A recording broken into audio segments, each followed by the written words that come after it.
flying over the top of me. Just so enjoyable. Well, I've done both, but I haven't been up the old Telegram. So You need to be adventurous and young to do it. but that's sort of like young people adventure. But That's right, but this is a gateway to that. So people who don't want to do the big adventurous part, what would they enjoy about our town? Lay back, Laid back, pleasant, yes, conversation. and we're all with nice people. people. And most of them You're allowed to, yeah? have said, yeah, they've lived a very fulfilled life and they've come here for what reasons, I don't know. I've been very lucky growing up here.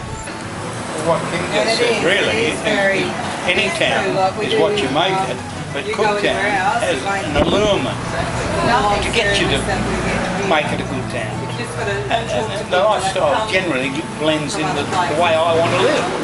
Yeah.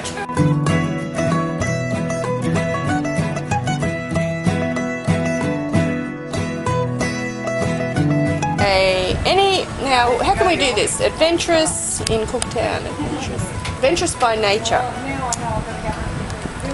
I'm not adventurous anymore. Been there, done that. If I was younger, I would say Cooktown is the gateway to adventure, which is sort of going up to the top of Australia, the very tip. Getting there is an adventure. But you need to be young. We've been there. Hear that? Been there, done that. Thank you.